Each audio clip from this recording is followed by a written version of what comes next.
Está começando o podcast com Rafael Kunen, Fernando Seco e Giliar Lopes.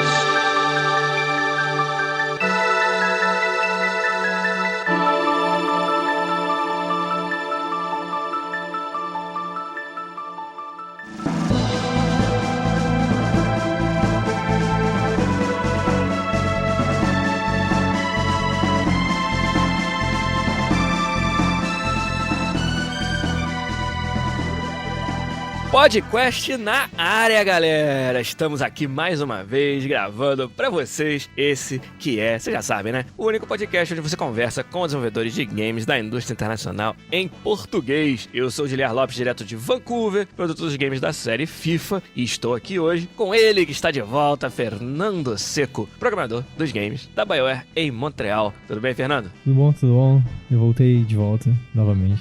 Várias teorias sobre a sua ausência na semana passada. Acho que a que ganhou foi que você tinha feito uma oferenda para Iemanjá no dia 31 e acabou se afogando nos mares do Canadá. Só. Então, o que você tem a dizer sobre a sua ausência semana passada? Era só dia 1º de janeiro, né? De manhã. E na noite anterior, tipo... E daí? Só isso.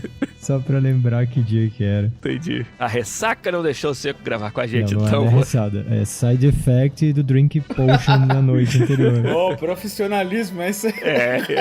Olha aí o Rafa chamando na xixa, já aqui ao vivo. Então, pra vocês que não perceberam ainda, Rafa Kunen, game designer na Gameloft Toronto, também tá aqui. Tudo bem, Rafa? Beleza. Beleza, então estamos aqui já prontinhos pra trazer um episódio com muito conteúdo pra vocês aqui no podcast desse que é o 136, eu acho, já começando 2016 com tudo. Semana passada a gente falou das nossas expectativas para o ano. O Seco não teve oportunidade de falar, quem sabe hoje a gente pesca alguma coisa sobre o que ele tá pensando pra esse ano, mas não é só sobre isso que a gente vai falar não, hein? Tem muitas perguntas dos nossos ouvintes e patronos e assuntos interessantes pra vocês em mais um episódio do nosso podcast que começa agora. Vambora!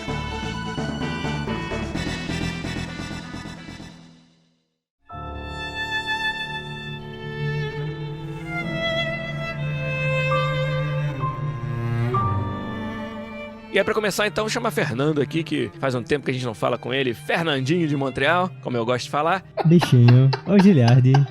O bichinho te mordeu hoje. Bichinho do pé, né? Então, Fernando, diz pra gente, o que você tem feito, jogado, etc. aí? Conta um pouco das suas férias, se você quiser, e fala pra nós, o que tem de bom na vida de Fernandinho de Montreal? Eu sou milionário agora, tô cabeludo. Com esse nome, né? Até o problema da careca se resolve. Pois é, não teve... Tô feito. Tá bom, durante as férias eu joguei um pouco de Assassin's Creed Syndicate. Olha só. Eu me diverti pra caramba, assim. Porque é muito legal ficar traverso em cidade, assim, sabe? Fiquei bem impressionado que o protagonista feminino é muito bem desenvolvido, assim, sabe? A história dela é bacana, um bom personagem. Gráfico é massa. Mas é engraçado, assim, que depois você joga... Tipo, é muito gostoso ficar indo pelo mundo, fazendo um monte de coisa, assim, mas depois de um tempo você começa a ver os padrões se repetindo, assim, daí cansa um pouco, assim, daí tinha que dar um break, assim, pra... A fórmula Assassin's Creed se revela. Mas foi massa, assim, cara, foi bem divertido. Aí, depois da escolha do jogo do ano, eu tive que jogar o Until Dawn. Olha, Until Dawn que foi número 2 do Márcio Barros, se não me engano, né? Cara, me diverti para cacetes, assim, sabe? Eu adoro o filme trash, teen, gore, slasher. Então, pra mim, assim, teve um monte de coisas, assim... isso pode acontecer, isso vai acontecer, coisas assim, sabe? Foi bem minha infância, assim, foi bem legal. E, tipo, voice, lip sync, textura e shader de pele, assim, iluminação fantástica do jogo, sabe? Fantástica, assim.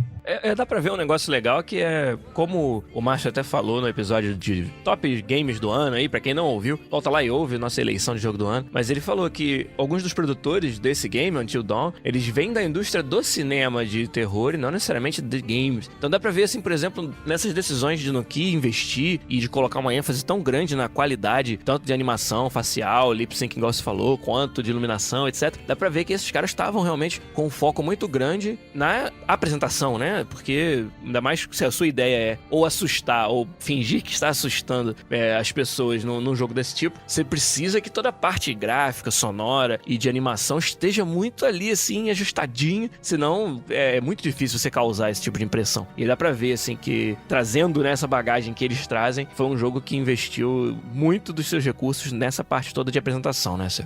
Foi. Engraçado que a gente jogou no primeiro dia, né? A gente jogou um pouco na casa do Igor, a gente passou o ano novo. E aí, a gente jogando, o Igor comentou uma coisa que eu achei genial, assim. E aí eu até vou jogar aqui pra botar fogo na panela, assim. Tipo, deu pra ver que o design do jogo não foi pensado como um game design tradicional, sabe? Que o jogo não tem condição de derrota, sabe? Você joga o jogo e você vai chegar ao final dele. Mas, assim, tipo, diferentes finais, assim, sabe? Dependendo das suas escolhas. Mas nenhuma escolha errada. E, tipo, não existe uma condição de derrota, sabe? É uma história, assim, sabe? E depois você pode rejogar ela e ver o que aconteceu se você fez outras escolhas, mas você necessariamente não perde, sabe? E eu achei uma sacada massa, assim, porque, em geral, quem desenvolve jogo, uma das primeiras condições do jogo é a condição de derrota, assim, sabe? O que acontece quando você morre. E eu achei massa, assim. Eu achei que o Rafa ia me xingar, mas ele não me xingou ainda, então... Ainda, certo. Ainda... O Rafa vai dizer, então, que se não tem, né, condição de derrota, não pode ser jogo, né, Rafa? Não. Ainda bem. Hoje em dia, quanto mais a indústria evolui, né, mais a gente se liberta um pouco dessas limitações, né? Pra ser jogo tem que ser isso, pra ser jogo não pode ser aquilo. Quanto mais a gente evolui como indústria, como mídia, essas limitações param de ser relevantes, sabe? Dá pra fazer alguma coisa que tu chama... Algumas coisas é difícil até de chamar de jogo. Dá pra chamar de jogo SimCity, por exemplo. Dá pra chamar de jogo The Sims, sabe? Essa não é uma condição nova, né?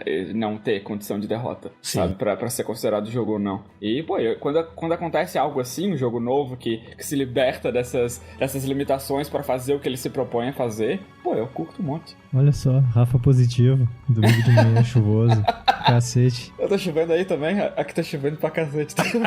Não, aqui tá, tipo, caiu 1 milhão de quilos de neve, agora tá derretendo tudo, assim, sabe? A cidade parece, tipo, imagina aquele cara feliz comendo picolé no verão, assim, tudo derretendo, assim, e todo mundo desesperado pra comer o picolé, tá bem assim hoje, sabe? O Olaf do Frozen, basicamente. Não só, né, o Rafa foi positivo, mas ele concordou com o Circo. Então nossa! Tem que olha os sinais pro ano 2016. Fodeu, né? Fodeu. Agora só falta o Giliard discordar do Rafa. Essa é a nova tendência do ano, né? Vai ser eu e o Seco concordando e o Giliard discordando da gente. Aí, vai ser mais interessante, viu? Vou mudar o pacing, né, cara? Senão fica muito igual sempre. Plot twist, nova temporada, né? Tem que ter um plot twist, é isso aí.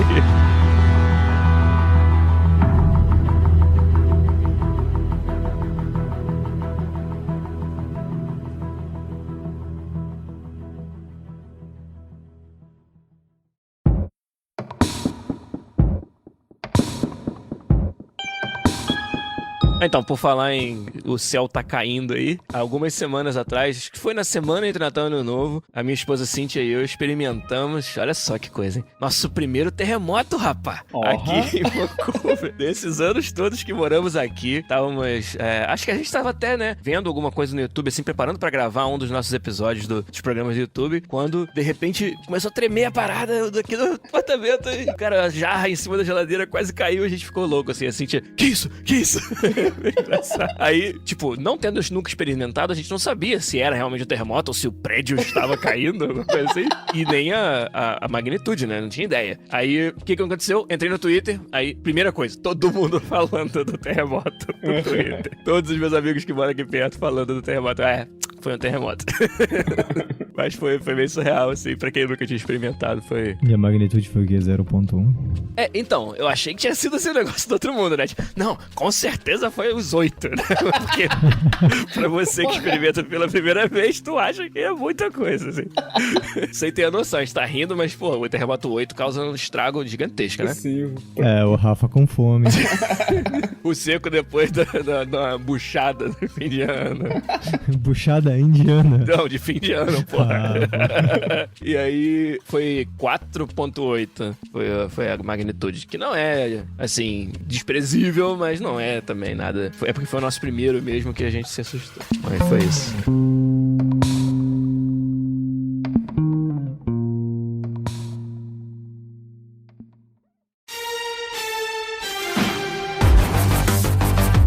E você, Rafa Cunha, nessa última semana ou nos últimos, sei lá, nos primeiros dias de 2016 aí, que a gente só se falou no dia 1º, conta pra gente o que você tem feito de bom, jogos ou não jogos. Tenho jogado algumas coisas. Eu joguei o The Crew, aquele jogo de corrida da Ubisoft que saiu, acho que não passou. Para quê? Pra ver, eu tenho uma... Eu pago mensalidade no serviço de aluguel de jogos. Acho que já falei isso no podcast antes. Já. Né? Pra eu jogar os jogos que eu não tô afim de pagar $70 nele, daí eu pego pelo sistema de assinatura, eles me mandam esses jogos que eu não vou comprar mesmo, só pra eu jogar. Eles te mandam física, né? A cópia do jogo. Isso, é. Daí eu, na minha lista, né, que eu tenho uma lista por ordem de prioridade, eles vão me mandando conforme a disponibilidade deles e a minha ordem de prioridade. Daí foi o The Crew, jogo de corrida, assim, que é teoricamente nos Estados Unidos inteiro, assim, né. Daí eu tava meio empolgado com isso, lá, de ver como é que é um jogo de corrida que é pelos Estados Unidos inteiro, assim, né, mas...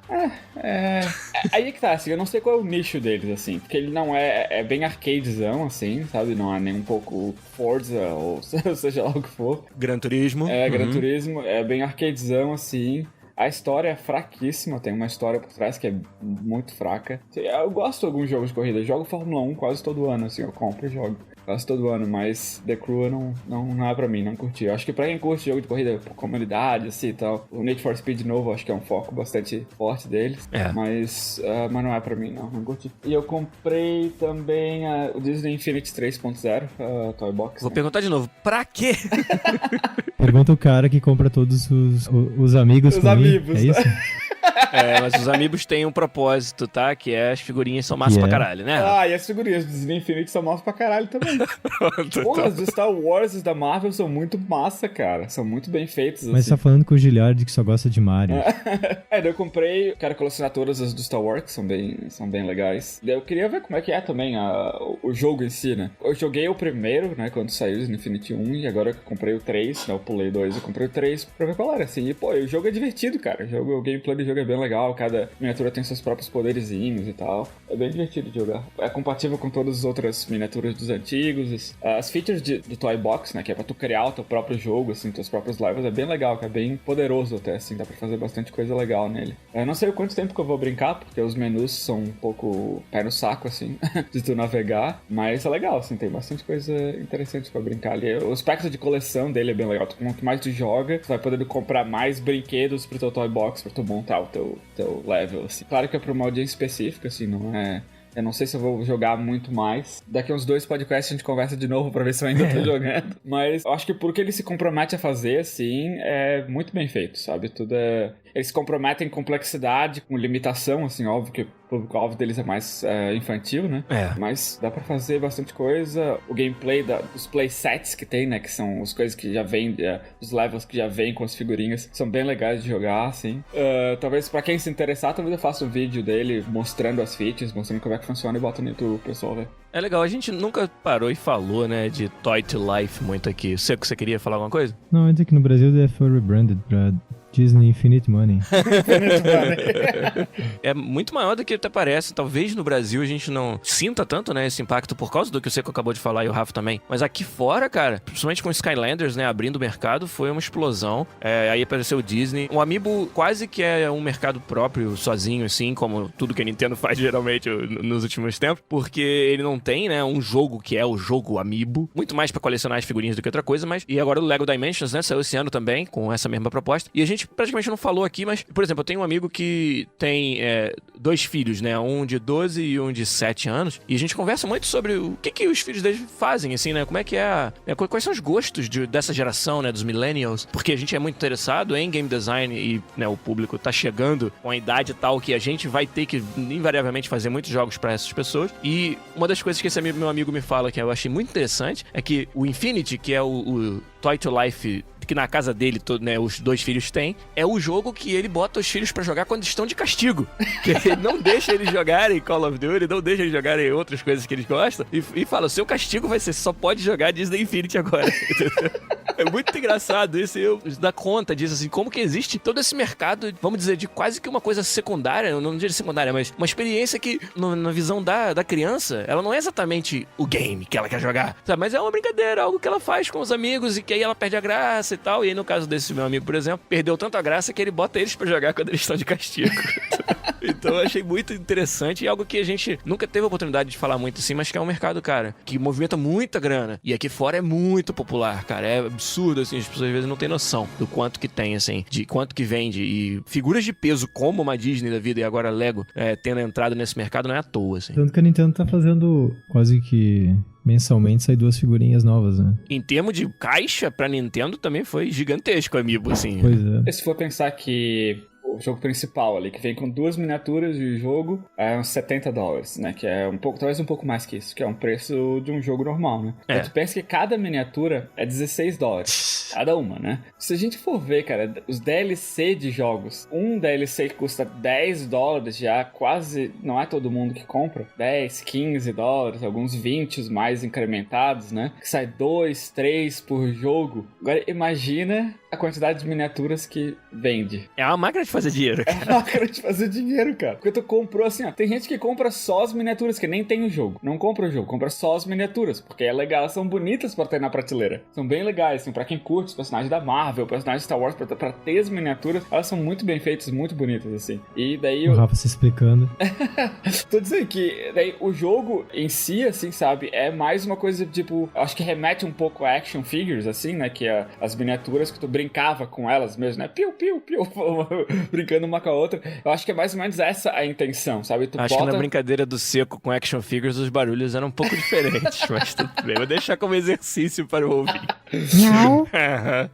Tu bota as miniaturas ali, sabe? Tu brinca com elas como se fosse isso, sabe? Elas têm os poderzinhos delas e tu pode fazer os teus próprios castelinhos, assim, pra brincar com as miniaturas. É muito brincar com action figures que a gente era moleque, cara. Sabe? Eu acho que a intenção disso é a evolução deles, né? O Lego, acho que a premissa deles é essa também, sabe? De, tipo, é um Lego virtual, sabe? É um negócio que tu pode brincar como tu sempre brincava antes, mas num outro nível, assim, né? Não posso esperar quando o VR for mais mainstream e os mundos que as crianças brincam com as action figures forem mundos totalmente construídos em realidade virtual, assim.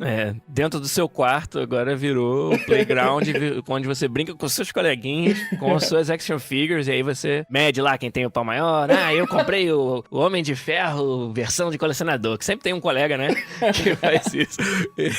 E aí você chega lá com o seu novo Homem de Ferro e já tá ultrapassado, assim, no primeiro dia que você vai brincar. Pelo preço, eu compro pelo menos uma por mês, assim, no mínimo, sabe? Entendi. Imagina, eu comprando um DLC pro jogo todo mês, sabe? É interessante isso, que eu gosto de Warhammer, sabe? E a Games Workshop meio que faz DLC e figurinha de jogo de tabuleiro, assim, sabe? Pode crer. Há muitos anos. Que, tipo, sai a expansão, aí sai todos os bonequinhos, assim. Aí você compra os bonequinhos, você pinta os bonequinhos, você gasta uma grana infernita pra pintar os bonequinhos. Daí, depois de um tempo, sai expansão, que é uma DLC, né? Vem só uns bonequinhos novos, umas regrinhas novas. Aí, tipo, o base do jogo é o mesmo. Eu concordo, assim, é muito fantástico, assim, sabe? Você poder, sei lá, ter na sua estante os bonecos que você curte, assim, sabe? Mesma coisa que a Hasbro fazia nos anos 80, assim, sabe? Não é que seja novo, mas é foda demais. É massa, né, cara? O Rafa falou aí, é o playground virtual que você tá criando. Quem sabe um dia o Lego se torne isso, assim. Deixa de ser o que o Lego é. Tudo bem que o Lego tem a parte de montagem, mas você poderia fazer um game de montar coisas usando peças de Lego. E ele se torne isso, assim, se torne o negócio principal deles. Não é mais vender só as caixas físicas, mas vender os DLCs pra esse jogo virtual, pra esse jogo, no caso, que seria o Lego virtual. Quem sabe esse é o futuro deles, entendeu? É foda de pensar isso. Como assim futuro, cara? Tu nunca ouviu falar em Lego Worlds?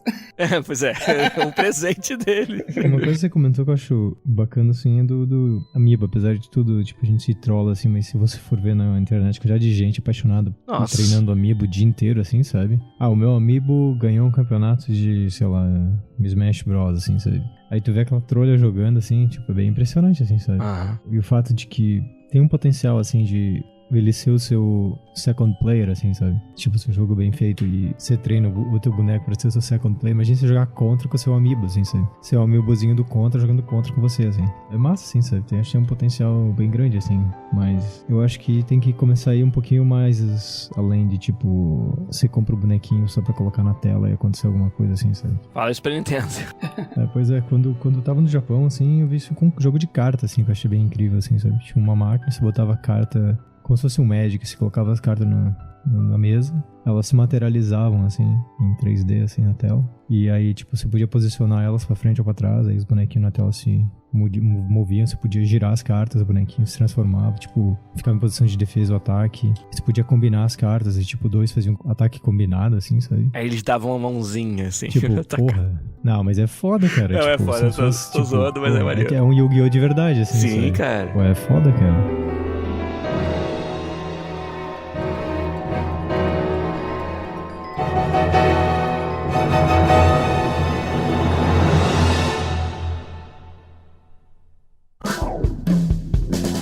Beleza, só pra fechar, né? Se vocês estão se perguntando, o Fernando falou, o que ele tem feito, o Rafa falou, e o Giliar nunca fala nada, porque eu tenho ficado tão ocupado com o trabalho e fazendo algumas coisas no nosso YouTube aí, que é até o gancho que eu vou usar pra falar dele, que não tem, cara, jogado muita coisa mesmo, não. Mas, então, podcast, você, inclusive, pode ser que esteja ouvindo esse episódio via YouTube já, porque a gente tem um canal que é o youtube.com/podcastbr. A gente publica lá os próprios podcasts, né? Começamos na semana passada, vamos continuar fazendo isso, pra quem acha que é mais confortável ouvir lá pelo YouTube. Mas tá longe de ser a única coisa que a gente publica lá no nosso canal, pelo contrário, nós estamos crescendo ele cada vez mais. Já desde do último episódio a gente já trouxe novas ideias, já o Rafa já deu uma ideia assim que foi genial, tem tudo a ver com o podcast, já fez lá 2 vídeos numa nova série que a gente tá chamando de Desconstruindo. E pra essa primeira temporada, vamos dizer assim, primeira tentativa de fazer um Desconstruindo, o Rafa trabalhou com Rise of the Tomb Raider. E o que é o Desconstruindo, Rafa? O que a gente faz exatamente que tem tanto a ver com o podcast em si, com o que os nossos ouvintes esperam da gente? Acho que uma coisa que a gente faz desde que a gente tem trabalhado nessa indústria, que é jogar os jogos com mentalidade meio que analítica, né? Jogar, por que eles fazem isso? Por que isso é desse jeito? Como que isso funciona, sabe? E principalmente para designer, eu acho que para qualquer pessoa envolvida no desenvolvimento de jogos, é uma parte para aprendizado, né? Tu vê como os outros fazem, né? Por que foi feito desse jeito e não do outro. Isso tu vai aprendendo, assim, vai criando essa tua biblioteca na tua cabeça, na mental, de como problemas são resolvidos, né? E o que a gente faz no Desconstruindo é jogar o jogo, em vez de ficar só na minha cabeça, isso é desse jeito, isso é daquele jeito, eu falo, né? Eu vou vocalizando essas coisas todas, né? Vou mostrando o porquê que eu acredito que as coisas são feitas desse jeito, porque que certas coisas são meio que padrão na indústria, linguagem de design, de level design, de como os jogadores percebem o jogo e como eles vão interagir com ele. Eu tento vocalizar o máximo que eu consigo sobre isso e pra tentar, né? Espalhar um pouco não só a minha visão sobre o jogo específico, mas talvez encorajar o pessoal de jogar jogos com essa mentalidade também, né? De aprendizado, de ver como outras coisas foram feitas. Acho que o principal objetivo com isso é incentivar, né? Essa mentalidade analítica de como jogar. Não é só porque eu tô fazendo que tem que só ouvir, né? Vai jogar esse mesmo jogo e talvez, ou outro jogo, e ver o que eu falei faz sentido, talvez não faça. Chama atenção lá no vídeo, nos comentários ou na comunidade, seja lá o que for, e não concordo, sabe? Joga outro jogo e vê, vocês acham que faz sentido fazer um episódio sobre isso, joga lá que a gente vai considerar, sabe? Alguns jogos eu acho que tem mais do que outros pra contribuir. Alguns jogos eles têm um pouco mais de carne ali pra gente poder contribuir, né? Eu acho que o Rise of the Tomb Raider, eu acho que pra mim, como o primeiro episódio, foi porque ele tem tanta coisa que é padrão, tanta coisa que deveria ser conhecimento comum, né? Que eu acho que foi um episódio meio que de tutorial, assim, sabe? As coisas básicas de um jogo Action Adventure. É um showcase interessante, assim, de mostrar coisas simples de um Action Adventure, em termos de level design, em termos de gameplay geral, e é um jogo fantástico também, né? Então foi um prazer fazer. Eu achei, cara, fantástico o conteúdo que você produziu com esses 2 vídeos. Quem não viu ainda, corre lá no youtube.com/podcastbr pra ver, e muitos insights interessantíssimos, inclusive pra mim, assim, aprendi pra caramba com as observações que o Rafa fez sobre o design de um puzzle ou de outro, como o jogo, né, sem precisar te segurar na mão completamente, mas te dá determinadas dicas. E o que mais salta, né, a atenção pra mim, Rafa, e acho que vai ser um tema quando a gente sempre fizer os Desconstruindo no canal do podcast, nada é por acaso. E você fala isso o tempo todo e é muito verdade. Tipo, tá vendo quando saiu da cinemática e voltou pro jogo, né, voltou a me dar o controle, tá vendo que a câmera tava olhando numa determinada direção? Não é por acaso.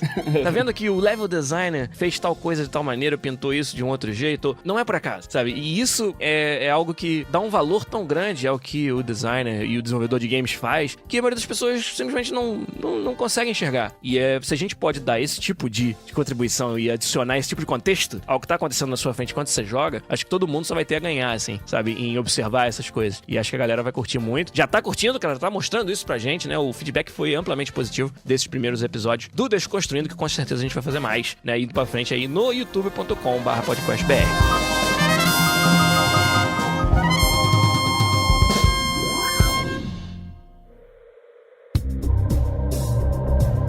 Mas além de Desconstruindo, se você for lá no nosso canal e olhar as outras playlists, a gente tem, como eu já citei, os próprios episódios do podcast publicados lá, pra quem prefere ouvir. Tem o Desconstruindo, tem também o Até a Morte, que é uma série em que a gente vai jogar games até perder a primeira vida e aí acabou. Não pode mais trazer aquele game naquela série. Quem sabe a gente vai fazer coisinhas diferentes como competição entre os podcasters de quem chega mais longe em determinado jogo com uma vida. A gente tá pensando aí também em ideias bem legais para o Até a Morte. E tem o Eu Falo com Videogames, que até agora eu fiz 2, mas você, o Seco e o Rafa também, com certeza vão contribuir pra essa série, que é a série mais freeform que a gente vai ter, onde a gente joga qualquer jogo que der vontade, fala sobre qualquer assunto que der na telha. Pode não ser relacionado com o jogo, pode não ser relacionado com jogos em geral, né? É mais uma desculpa pra gente fazer streamings de jogos interessantes que a gente vai jogar. Já tem aí algumas ideias que a gente tá fazendo. Vocês também, se tiverem sugestões, claro, é sempre legal mandar pra gente jogos e coisas legais que vocês acham que a gente deva falar. Mas, cara, YouTube é realmente um foco pra gente esse ano, de levar bastante do nosso conteúdo pra lá, produzir mais, aprender com isso também, né? E, cara, trazer mais da nossa contribuição pra vocês aí, sobre desenvolvimento, sobre jogos, sobre tudo mais que a gente pensa. Quem quer acompanhar, assina lá, ajuda a gente, que é de graça também, dando likes nos nossos vídeos. Cara, fala pras pessoas, ó, tem esse novo canal, são desenvolvedores de games, já tem muitos canais sobre games que você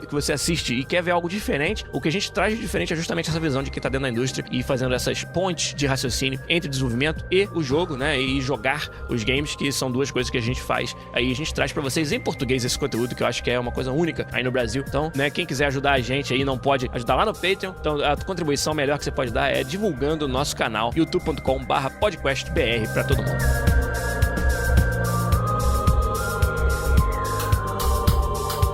Falando em Patreon, então, para finalizar aqui os avisos, é claro, a gente continua firme e forte, graças ao apoio dos patronos, né, trazendo todo esse conteúdo para vocês, porque vocês nos ajudam no patreon.com/podcast. Então, quem quiser nos ajudar um pouquinho mais, né, e ver mais do que a gente faz, confiram lá os objetivos. A gente, para 2006, vai ter novidades lá no Patreon, obviamente, com esse foco no YouTube. A gente tá pensando em outros objetivos, mas dê uma olhada lá. E, cara, se você gosta do que a gente faz, tá curtindo poder conversar em português com desenvolvedores de games da indústria nacional e quer que isso continue acontecendo, a forma de fazê-lo é ajudando a gente lá no Patreon. Um abraço aí, um muito obrigado pros nossos patronos que já desde 2015 e agora entrando em 2016 estão dando um grande apoio pra gente poder ter uma edição profissional, né, um trabalho aqui mais apurado e essa periodicidade, garantindo que a gente vai conseguir publicar conteúdo com frequência pra vocês, como foi no ano passado, onde a gente conseguiu publicar em todas as semanas, teve podcast, não pulamos nenhuma semana, e quem sabe aí em 2016 a gente consegue fazer isso novamente. Vai ser graças à ajuda de vocês lá no patreon.com/podcast. Então, obrigado mais uma vez. E, cara, tá gostando do que a gente faz? Pensa aí se você pode ajudar. $1 já ajuda pra cacete, mas quem contribui com $3 ou mais, participa da comunidade no Google Plus, que a gente sempre fala aqui. Tem muito conteúdo que acaba saindo de lá, inclusive tudo que a gente vai falar hoje nesse episódio foram perguntas de pessoas, né, de nossos patronos lá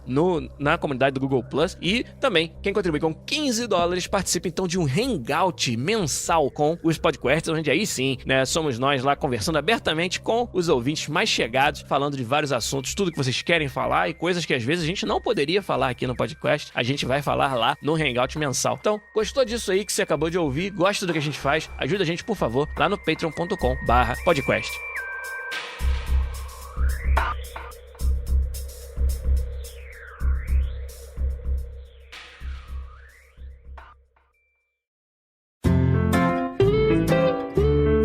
Então, chegando aqui, depois de tantos avisos aí, a parte principal do podcast 136, nós vamos trazer um assunto que foi, na verdade, sugerido pelo nosso patrono Bruno Assarice, lá na comunidade do Google Plus, como eu falei, que é exclusiva para os patronos de $3 ou mais. Então, o Bruno fez uma sugestão de pergunta, na verdade, que a gente gostou tanto, né, e teve tantas ideias diferentes para responder, que a gente trouxe como assunto principal. O que é a ideia dele? É, se nós pudéssemos apagar um game da história dos videogames aí, então Então faz de conta que esse game nunca existiu. E aí com isso, nos livrarmos de qualquer influência que esse game teve na indústria, que games seriam esses? E aí cada um de nós tem uma resposta diferente, que eu acho que são bem interessantes e bem variadas, que a gente gostou tanto que vai ser o nosso assunto principal num dia onde a gente tinha muitos outros assuntos pra escolher, mas a gente escolheu esse, né? Então, Rafa, começar com você, que tal? O Bruno pergunta, que jogo na história dos videogames você apagaria da história completamente e por quê? Fala pra gente.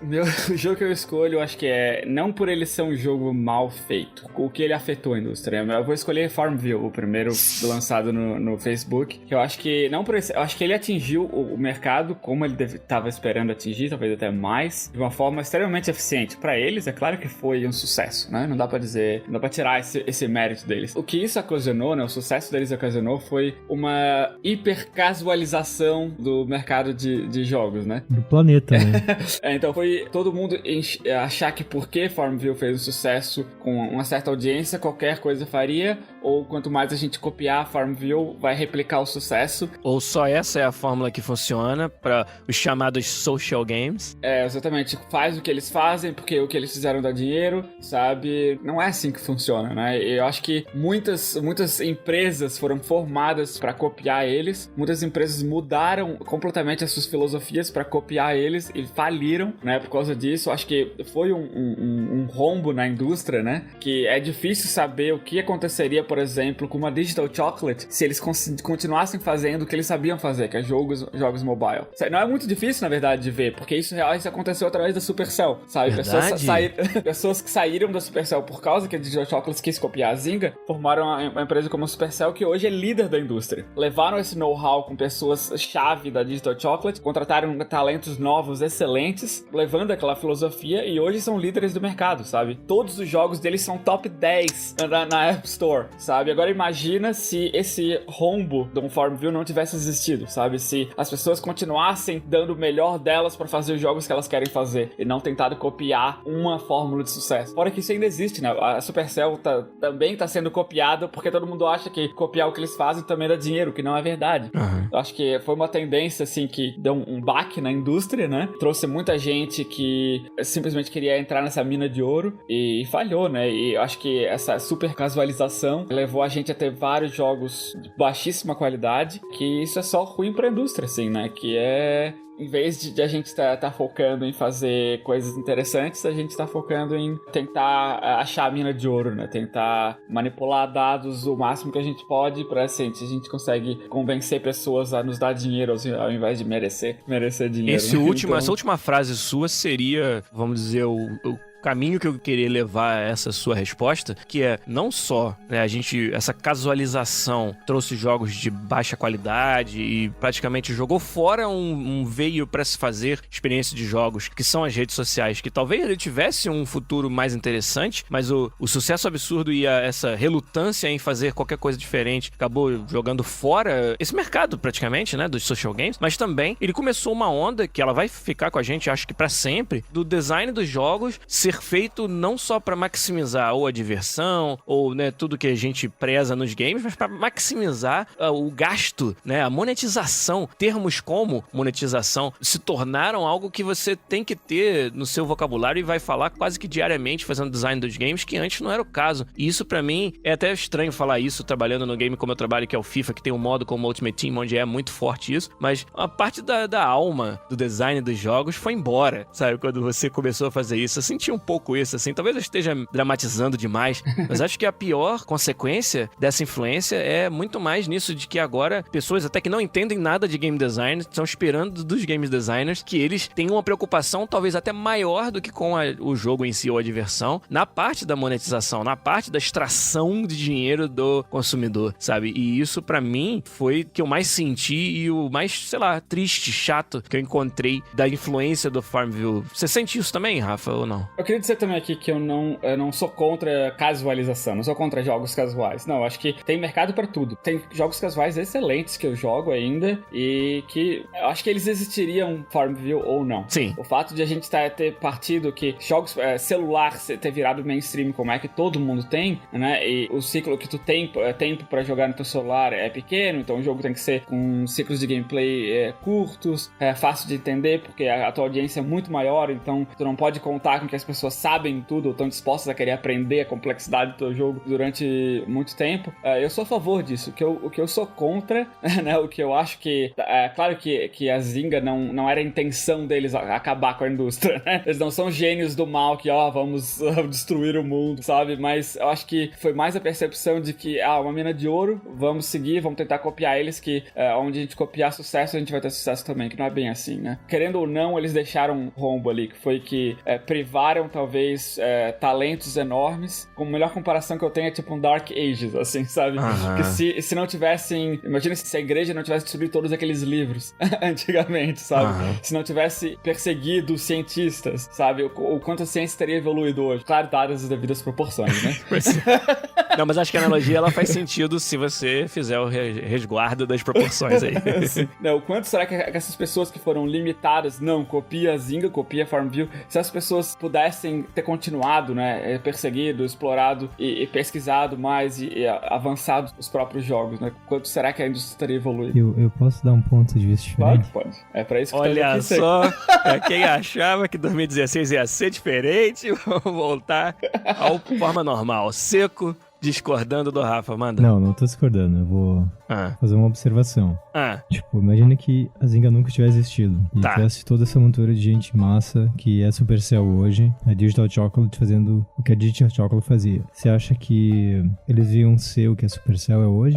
Talvez não. O que eu tô dizendo, você sempre precisa ter alguém que cria uma situação de caos e conflito para as pessoas, tipo, mudarem de opinião e mudarem de atitude. Porque quem estava, eu acredito, na Digital Chocolate montou a Supercell não estava satisfeito com aquela nova visão. Queria mostrar que a visão que eles tinham funcionava. Eles provaram esse ponto. E eles também provaram que o modelo da Zynga era insustentável, que virou uma coisa sustentável. Eu não diria que a Zynga era uma coisa que eu apagaria, na verdade. Uma coisa que eu acho que foi uma coisa que marcou exatamente o momento, tipo, tudo é microtransação e DLC. E aí, tipo, um monte de gente discordava de como era aquele modelo. E eles começaram a pensar numa maneira melhor, eles evoluíram aquela ideia. De um jeito que hoje você tem jogos onde microtransações, DLC, etc, tipo, o pessoal tá de boa, assim, sabe? Não como quando saiu a Zynga, todo mundo achava um absurdo você esperar 5 minutos pra poder jogar, sabe? Eu acho que ela criou um conflito e esse conflito muita gente conseguiu resolver e evoluir a indústria, sabe? Na direção de microtransação e do mercado casual. Eu vejo a Zynga como, sinceramente, um mal necessário, assim, sabe?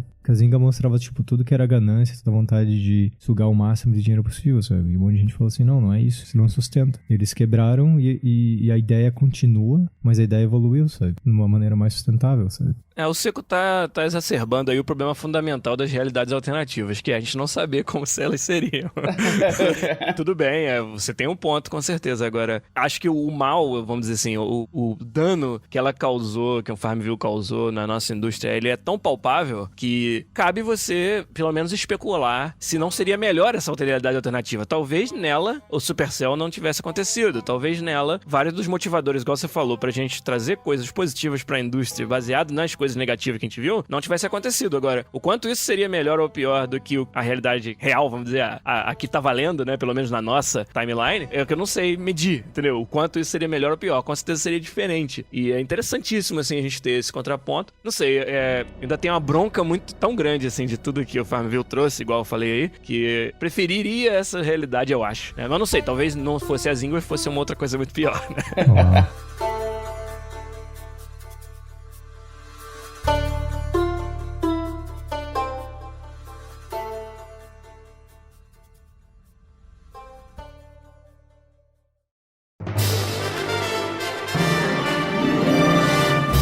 Fernandinho de Montreal, e você? Se tivesse que responder a pergunta do Bruno Assarice, que jogo você apagaria da história pra poder apagar a influência que aquele jogo teve e por quê? Eu tenho uma outra pergunta pra você antes. Eu poderia escolher um hardware em vez de um jogo? Acho que sim, Seco. E inclusive eu sei qual é. Então acho que vai ser muito boa a sua resposta se você fizer isso. Pode escolher algo que não é exatamente um game, mas é da indústria de games, vai. Ok. Eu apagaria o Wii da história. Yes! Da humanidade. Porque assim como talvez o Rock Band ou a Zynga, ele criou uma coisa do tipo, a mina de ouro, onde tudo era motion controller. Tudo era motion controller. Tudo era motion controllers até que ninguém comprava nada com motion controller. E todo mundo se arrombou. E tipo, todo mundo tem aquela caralhada de periférico em casa que não faz porra nenhuma, sabe?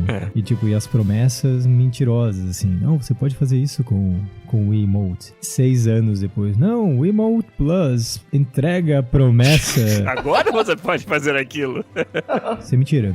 Wii Sports, extremamente divertido. Muitas coisas com os controles, motion controles extremamente divertidos. Mas, cara, que pé no saco que foi, cara. Que geração pé no saco, sério mesmo, cara. Tudo era motion controller, cara. E tudo tinha que ter motion controller como desculpa, sabe? E, tipo, controle, tipo, tudo errado, quebrado, mal feito. Só um monte de promessa e coisa ruim, sabe? Mais um exemplo, como é o do Farmville, de que eles foram vítimas do sucesso no sentido de que, pra Nintendo foi ótimo, fez muito dinheiro, mas foi tão bom assim mesmo. Veja onde ela tá hoje e veja o quanto o Wii alienou a Nintendo, né? Fez com que fosse tão diferente desenvolver os jogos pra ele, não só pela capacidade do hardware, mas principalmente pela parte de movimento e como o input era diferenciado, que os third parties, todas as outras empresas que não a Nintendo, que eram relevantes nessa indústria, a imensa maioria delas simplesmente não trouxe seus jogos para essa plataforma. Houve uma época em que ainda se tentava fazer isso, a Ubisoft foi um publisher que investiu pesado no Wii, ganhou muito dinheiro com isso, mas com experiências exclusivas do Wii, mas, como o Seco falou, é um modelo que acabou se provando um fad, né? Algo que muita gente comprou para colocar na sua sala como o novo eletrodoméstico diferente, né? A nova gimmick tecnológica que tá na moda, mas essas pessoas não compravam muitos jogos, elas não investiram mais nisso, elas não levaram à frente o seu interesse, né? Por exemplo,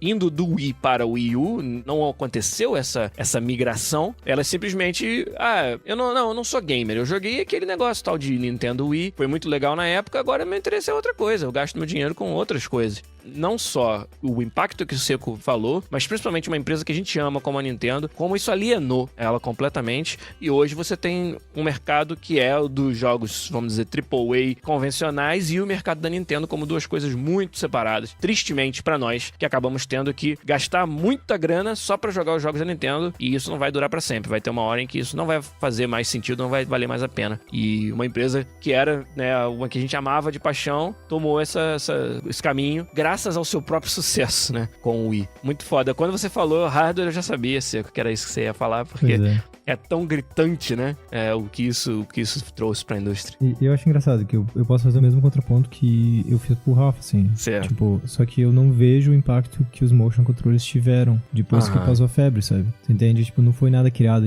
tem o Kinect, sabe? É um gadget que tá lá sofrendo pra provar qualquer ponto ainda, assim, sabe? E é quase provavelmente o único que sobreviveu, assim. Tem um pouquinho do motion controle do PS4, que o Till Down acho que o melhor utilizou até agora. É isso, assim, sabe? Realmente dá um pouquinho mais de imersão e tal, mas não foi aquela coisa, assim, sabe? Não criou-se nada... Mas se não fosse por isso, você não poderia hoje no seu Xbox One usar gestos pra poder navegar naquela interface dele, cara. Que Xbox One, né? Eu acho muito massa quando eu tô assistindo futebol, que eu tenho a TV ligada no Xbox One, né? E aí sai uma jogada ou um gol, assim, que eu tenho algum tipo de reação. Eu abro os braços, por exemplo. Aí o Xbox acha que eu tô querendo passar o canal. Ele fica mostrando vários negócios lá na tela, assim, do meu movimento. Não, cala a boca aí, eu só quero vibrar com o futebol, pô. Entendi. Então, é que eu não comprei um Xbox One. Eu não tenho razão. Tá perdendo, hein? Tá perdendo. Tá perdendo ver futebol e ver jogo de videogame ao mesmo tempo. Rafa, o que você acha do Wii? Você preferiria uma realidade onde ele não existisse também ou não? E agora? Pois é.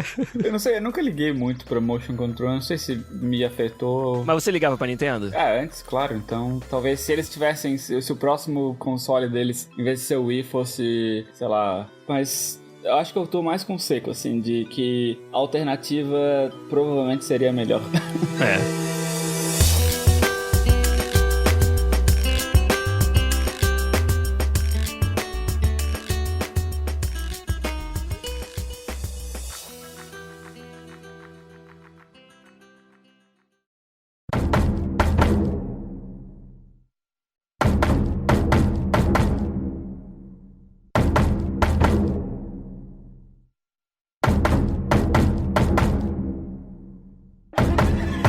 Minha Minha vez, então, de responder a pergunta fantástica do nosso patrono e ouvinte Bruno Assarice. Que jogo da história eu apagaria completamente pra me livrar da sua influência? E eu acho que eu escolheria aí, na verdade o Rafa me ajudou nessa escolha, BioShock Infinite. O BioShock Infinite que, cara... Pra quem ouve a gente há muito tempo, sabe que BioShock foi o meu jogo da geração, o jogo do podcast da geração passada também. Acho que a gente fez em algum momento essa eleição e acabou ganhando por maioria de votos. E BioShock 2, cara, também eu acho que foi só... Por ele ter sido um pouco de mais do mesmo, principalmente jogabilidade-wise, né? Gameplay-wise, mais do que história. Ele foi também muito bom, mas igual o primeiro BioShock, o impacto que ele teve realmente não tem. E a gente ficou naquele hype absurdo pro BioShock Infinite. E, cara, o que foi entregue ali foi tão diferente, tão indo de encontro, né, ao que a gente experimentou no BioShock, principalmente em termos de jogabilidade, mas também em termos de história, etc, que no final acabou deixando esse gosto super amargo pra mim do que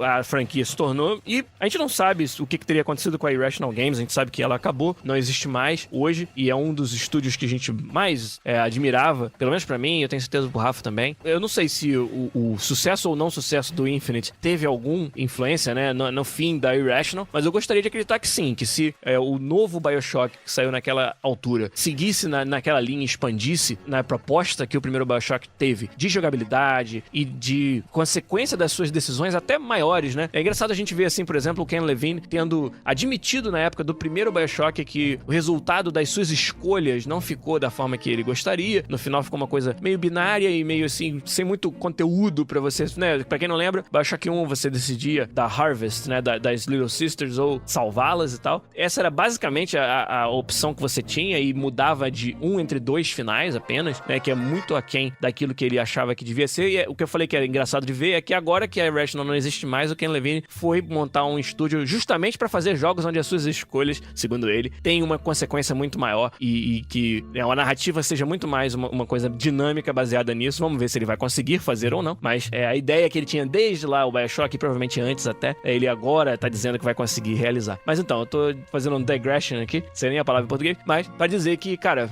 BioShock Infinite foi uma decepção tão grande, ainda não consegui superar. Uhum. e se ele for responsável por acabar com a Irrational, pior ainda. Então eu preferia que, sei lá, tivesse dado uma dor de barriga no Ken Levine e ele não tivesse conseguido lançar o jogo do jeito que lançou. E aí, quem sabe essa alternativa seria uma em que BioShock ainda fosse uma coisa foda e, quer dizer, o primeiro jogo nunca vai deixar de ser, mas a franquia em si e a Irrational Games ainda existisse. Mas, aliás, assim, o Levine tá sendo pra montar uma empresa pra fazer exatamente o que ele aprendeu na vida dele, que as suas escolhas têm consequências. Ele já tinha aprendido isso com o BioShock 1, cara. Não. O BioShock, ele aprendeu o que a fama faz. Ah, ok. O Infinite foi tipo, o que acontece quando você faz escolhas, sabe? Pra mim, o impacto do BioShock Infinite foi tanto, assim, em termos da indústria, assim, de como eu vejo a indústria, que se eles nunca tivessem lançado o BioShock Infinite, depois do 1 e do 2, ele falou, não, é isso, o universo BioShock é isso, vamos partir pra próxima. Sabe, hoje, se tu me perguntasse qual é a tua franquia de jogos preferida, eu ficaria indeciso entre Mass Effect e BioShock. Porra! Sabe? Mas com o Infinite não tem dúvida. Não tem, daí eu nem penso, sabe? Porque o 3 cagou na franquia pra mim, sabe? Eu preciso jogar o primeiro BioShock mais umas 3 vezes pra desintoxicar, assim.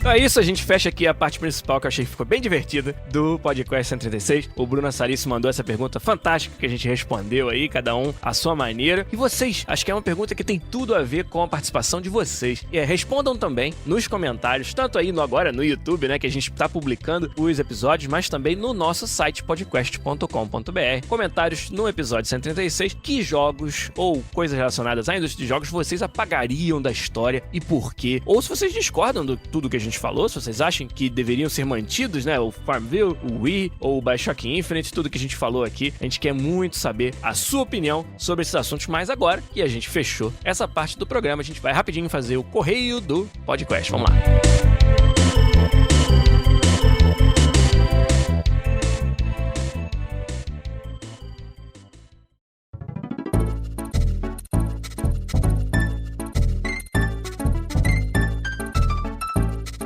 Correio do Podcast, então, chega aqui com algumas perguntas que os nossos patrões mandaram pra gente. Vai ser bem rápidos nas respostas aqui, porque já tá muito grande esse episódio. Então, Seco, fala rapidinho aí, o que você acha da pergunta que o Marco Beducci mandou pra nós sobre Final Fantasy VII Remake sendo feito no Unreal Engine 4. A pergunta do Marco vem do fato de que a Square Enix tem engines próprios, proprietários, com os quais ela trabalha já há muito tempo, mas a decisão de fazer o remake do Final Fantasy VII no Unreal Engine 4 causou uma certa surpresa. Você que é um entusiasta dos engines e dessas discussões, obviamente, fala pra gente o que você acha disso. O que significa a Square Enix estar usando um engine como Unreal pra fazer um game da monta do remake do Final Fantasy VII? Acho que várias coisas. A primeira pode ser que não seja o mesmo estúdio que é acostumado com aquele engine fazer isso. Segundo, que eles podem ter visto o set de tools do Unreal, que é fantástico pra level designers e game designers. Eu fico imaginando, quando o Rafa sempre fala das empresas japonesas, eu fico imaginando, né, o pessoal da Square lá no Japão.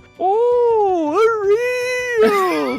Ferramenta pra fazer joguinhos! Que coisa, rapaz! Quando foi que inventaram isso? Nada a declarar. Vai ser, continua. Não, é isso, nada. Acabou. Truco. Acabou. Ele comenta um negócio que ele fala que o Unreal não tem nada de RPG, porque eles escolheram isso. Tipo, não conheço nenhum engine que tenha nada de RPG. Porque eu já fiz 2 RPGs grandes, trabalhando no terceiro, e nenhum do... Tipo, tu nunca vai ter todo o subset que tu precisa. É raro reusar as mesmas coisas de um RPG pro outro, principalmente ninguém vai fazer um RPG e vai botar de volta pra Epic, pro Unreal, pros outros usarem. Ninguém vai fazer isso. A Epic não vai fazer um RPG pra distribuir, mesmo que faça, muito provável que todo mundo reescrever a maior parte dos sistemas. Então, o que os caras estão atrás é um toolset e um rendering, sabe? Essa coisa é mais importante pra fazer um jogo. E aí, nesse quesito, ninguém entrega melhor do que Unreal Engine 4. Só talvez a Frostbite, mas não. Não, mas propaganda. Assim. Propaganda de algo que a gente não pode vender pra ninguém.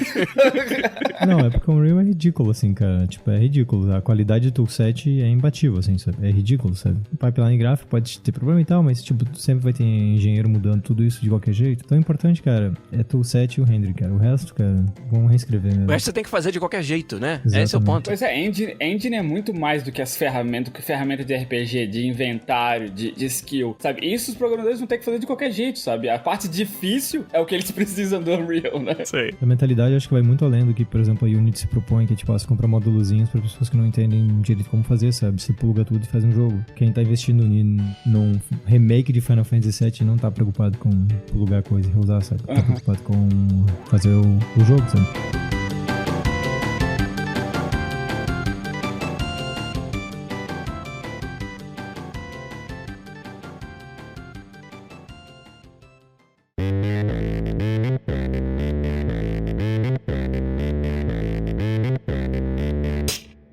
Essa agora, então, segunda pergunta, vai pro Rafa Kunen, hein? O nosso patrono Thiago Tiboni perguntou o seguinte, Rafa. Qual que é a sua percepção do mercado mobile entrando em 2016? Está, né, ainda em franca expansão ou não? E uma side pergunta aí, se você acha que tem espaço para jogos, nas palavras do Thiago, grandes, como RPGs complexos no mercado mobile, né? No espaço dos jogos mobile. Fala pra gente. Responder a primeira pergunta, tá crescendo.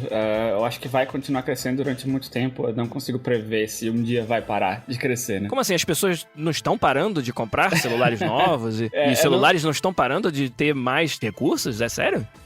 Pois é. Isso é uma razão, né? As pessoas, cada vez mais gente tem celular, e os celulares estão cada vez capazes de fazer mais coisas. Não só em termos de poder, né, de processamento gráfico, que permite ter jogos que são mais poderosos do que não muito longe em jogos AAA ou jogos de console. Atualmente, jogos celular já faz alguns jogos que chegam ao mesmo nível, assim, né? Sim. Do que a gente tinha não muito tempo atrás. Então, não em termos de processamento gráfico, mas em termos de funcionalidades dos celulares mesmo. Mas, por exemplo, a câmera, tem gente usando já pra fazer jogos com realidade aumentada.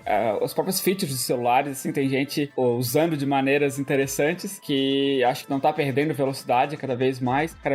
Todo ano tem mais empresas fazendo jogos para celular. O mercado tá cada vez mais competitivo e com isso, né, com cada vez mais gente, um celular, mais gente procurando procurando esse tipo de jogos. Vou passar pra segunda pergunta, que é: espaço tem, né? A maneira como tu faz, eu acho. Eu acho que tu não pode fazer simplesmente portar um jogo, exatamente pega o Dragon Age Inquisition, vamos portar ele pro celular, pra próxima geração de celular. Que não vai demorar muito até ter um celular que consiga rodar Dragon Age Inquisition. Mas não é o poder rodar, é o como as pessoas vão jogar ele, sabe? Como eu falei, eu acho que numa parte anterior do episódio, celular tu precisa ter ciclos de jogo mais curtos, entendeu? Tu precisa ter o próprio input dele, né? Tem que ser muito diferente, é muito mais limitado do que com um controle de verdade. Tentativas de botar um controle no celular e poder jogar foram feitas, ainda estão sendo feitas, mas não paga, assim, sabe? Não vingaram, não vinga. As pessoas jogam jogos de celulares pra certos motivos, né? Eu tô esperando na fila do dentista pra ser atendido, tô esperando meu ônibus, ou tô no metrô, ainda falta 10 paradas pro meu metrô. Você vai dizer que você não saca um controle de Xbox One modificado no metrô pra jogar no celular? Sério? Pois é, então acho que a maneira como os jogos são feitos,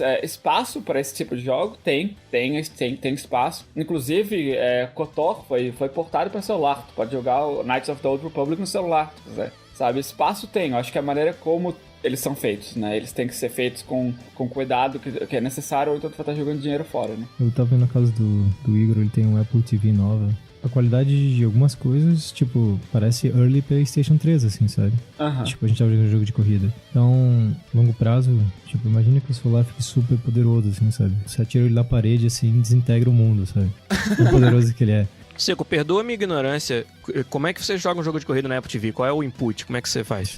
Cara, é muito massa, cara. O controlezinho deles, o que eles fizeram, tipo, a disposição dos botões, por exemplo, um A, B, X, Y, aí tem um direcional, e ele tem motion control também, assim, sabe? O controle da Apple TV. Então você pode fazer com motion, tem joguinhos tipo de tênis, assim, sabe? Esses joguinhos de esportes. Aí, tipo, você pode usar o celular como input também, em vez do controle. O básico tá ali, assim, sabe? Que é o controle remoto, mas e suporte pro celulares alternativos, mas você pode inventar um controle todo complicado no celular, se quiser, pra controlar o negócio. E, tipo, os gráficos, assim, na boa, cara, tipo, pixel shader, 2 pontos lá vai shenanigans, tipo, o jogo bonitão, assim, dá pra comparar com os primeiros Need for Speed, assim, sabe? Que saíram pro 360. Fácil, assim. Maneiro. Tá imaginando assim, imagina, chega em casa, o celular tá super poderoso, não sei, 50 vezes mais do que agora. Você tem um monte de jogo foda. Tipo, você faz ele fazer broadcast pra TV e você tem um controle que fala com ele, assim, sabe? Não necessariamente vai ser só jogar nele, ele pode ser também uma plataforma pra jogar, sabe? Então, você pode brincar com a tela, mas vai ter o limite, mas talvez ele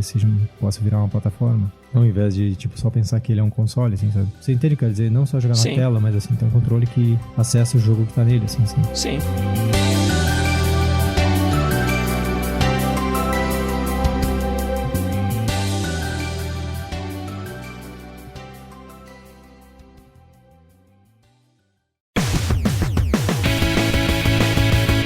E a última pergunta do Correio do Podcast, separei uma aqui só pra gente se divertir respondendo. O Alexandre Galdino pergunta: se vocês só pudessem levar uma arma para o apocalipse zumbi, qual seria essa arma, Rafael Kunen? É um machado.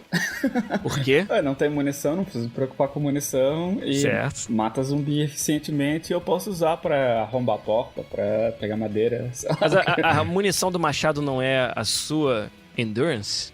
Mas eu acho que essa é uma que eu posso descansar. Eu posso descansar e recuperar, né? A munição de uma shotgun depois que foi, eu tenho que achar outra. Tá certo. Machado para Rafa Kunen. E pra você, Fernando Seco? Eu ia ir de um Panzer. É uma arma que eu posso usar. Logo eu teria um Panzer. Queria ver ninguém entrar na minha porcaria do Panzer. Quando eu tô de saco cheio, eu dirijo em cima de um monte de zumbi e esmago ele. E combustível. Cara, aí é Mad Max, cara. Aí é Mad Max, cara. Eu tenho a impressão que eu sobreviveria mais que você, Rafa. Por alguma razão. Provavelmente. A gente tá acostumado com o Seco ser cheater, então não tem problema. Mentira, Seco, você é um dos jogadores mais lisos que eu conheço, tá? Você gosta do puro. Right. Você é um jogador puro.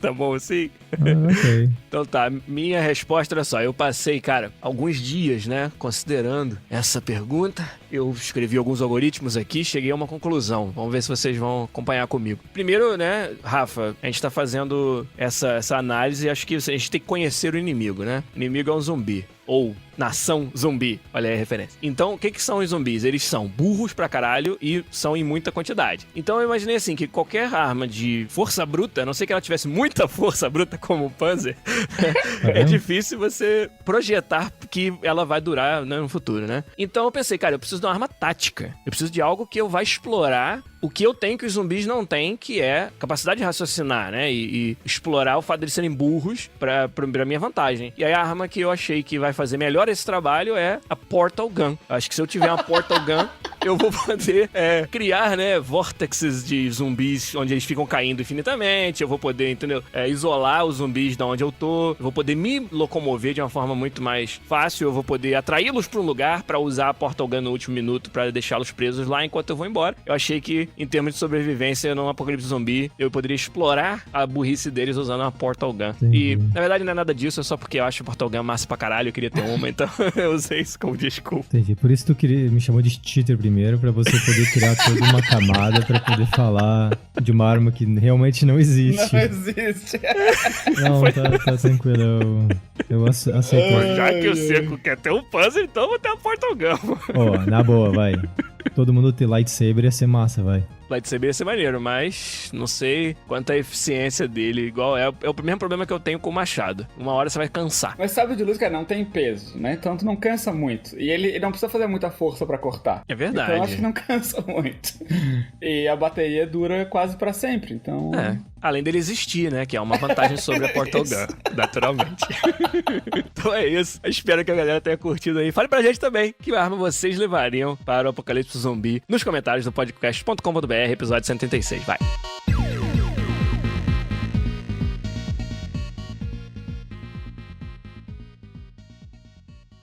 Pod Quiz.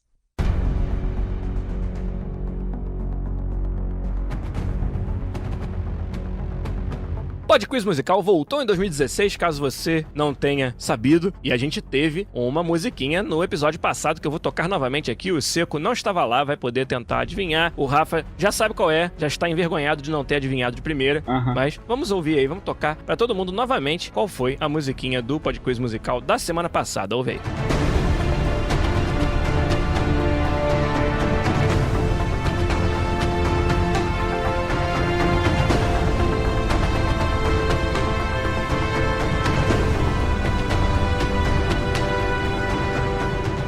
E aí, Seco, tem uma ideia aí? Tem óbvio, Seco. Pois é, vergonha. Mas eu não sei de que parte é, né? Eu ia dizer que é do Human Revolution, mas eu não sei de que parte é. Parece Deus Ex pra caralho, né? É porque a trilha desse jogo, que não é Deus Ex Human Revolution, é muito parecida com a do Deus Ex. Eu acho até que foi o mesmo compositor, que é de XCOM Enemy Unknown. E quem acertou esse jogo, em primeiro lugar, o nosso querido Felipe Broco, falou lá XCOM. E também depois o Fernando Santos, o Ricardo Silva, o Murilo Floriani, o Rodolfin no Twitter, o Daniel Fonseca e o Pedro Hack. Todos esses responderam corretamente. XCOM Enemy Unknown foi o nosso podcast musical, começando 2016 com um meio fácil. Mas agora vai ficar mais difícil, né? Eu acho. Mas eu geralmente erro quando eu acho que alguma coisa vai ser mais difícil no podcast musical. Vamos ouvir então. Rafa e Fernando vão ter a oportunidade de tentar adivinhar também. E você aí de casa, né, falando como se eu fosse um apresentador de TV, você aí de casa vai poder tentar adivinhar também o podcast musical do episódio 136. Vamos ouvir aí.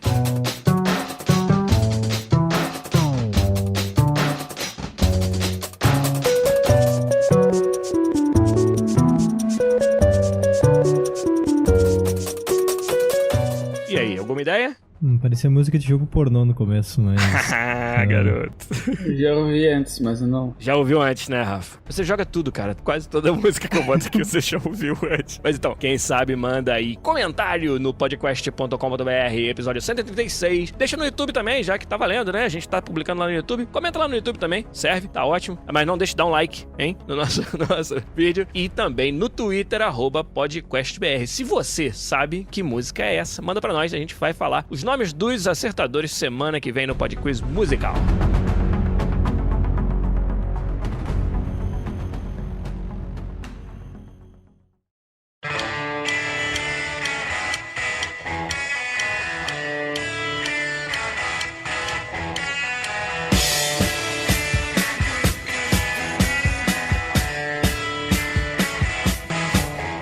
É isso então, senhoras e senhores, fechamos aqui o podcast 136, agradecendo mais uma vez o apoio dos patronos, a edição do Zabuzeta e a participação de Rafa Cunha e Fernando Seco. O podcast fica por aqui, mas continua no YouTube, hein? Podcast BR no YouTube. Assine lá, dê likes nos vídeos que você gosta, dê aquela força pra gente, dê uma olhada nas nossas playlists que estão crescendo, tem muita coisa aí, exceto uma playlist que não está crescendo muito, mas as outras sim, dê uma olhada lá.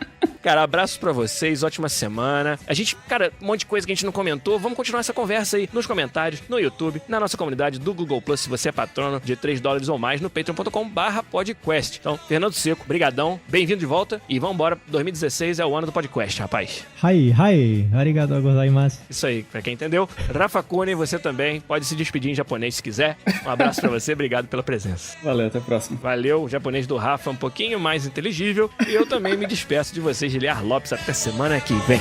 Tchau!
Tramp.